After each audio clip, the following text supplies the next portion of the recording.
This is Team 8's Walt Disney B evaluation. What are the primary drivers of Disney's remarkable success? Our team thinks that the assets that Disney has created and monetized throughout its history, largely through their animated characters, the animated characters were controllable and were able to change their personalities through time.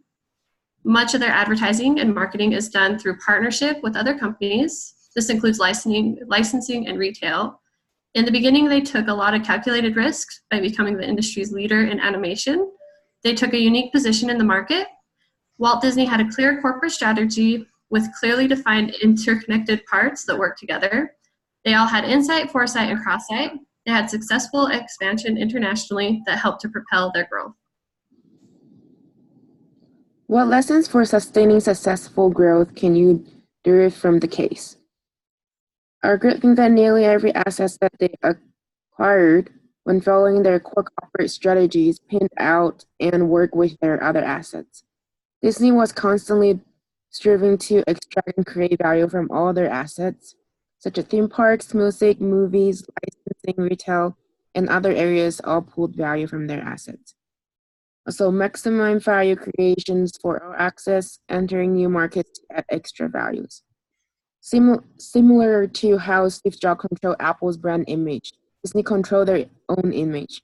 The issue with the Disneyland Hotel where the hotel wasn't keeping up with Disney ideal image, so they bought the parents' company so they could control it. They were willing to take risks and were large enough to sustain losses. Euro Disney and the Mickey restaurants are examples of losses the company had. Was the decision by the board to repel the hostile takeover the correct one? Yes, we do believe that it was the correct decision. While the board seemed to be unaware of Walt's corporate strategy, they seemed to also understand that breaking up the company would remove the synergies associated with their characters and their assets. The board knew that there was value from the characters and assets they had. They just didn't know how to exploit it and maximize the value. We can see by hiring Eisner that he was fully able to extract the full value of those assets. And as we can see through this continued 10-year growth, it was the correct decision. How does Disney create value across its business units? What are the synergies? What is the difference between a company like Disney and a company like Warner Brothers in terms of how they generate value? We all know that Disney's brand is its animation and the characters.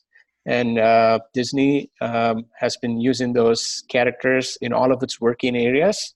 And it has pulled value from these studios as well as those characters. Disney was able to pull revenue from different areas. They make significant money from hit animated movies. They have other complementary assets, and they extract even more value using those movies and characters. As compared to Warner Brothers, Disney was able to control buyer power through the loyalty of consumers and the control of their assets. Warner Brothers is not fully able to capture their own brand value. We believe this is due to them not really having a centralized corporate strategy, such as Disney's animation studios being central to all their business workings. Do we believe that this record of profitable growth can be sustained? Yes, we do believe that this growth can be sustained. In the past 10 years, Disney has been able to create value from their expansion to different areas. And as long as they continue to try to find these new opportunities to create value for their customers, we do believe that this profitable growth can be sustained. Even with their poor year following the Disney Euro losses, they still showed a 20% average growth year over year for 5 years. And once again, by continuing to appeal both to children and adults, Disney will continue to hold loyalty of both of these groups, which shows in their attendance at the Disney theme parks. One way that we believe Disney can help protect themselves is during markets and economic swings, they tend to see revenues follow the market. So we believe that if they found additional value that they could provide during these downswings, that they could help to offset their following of the market.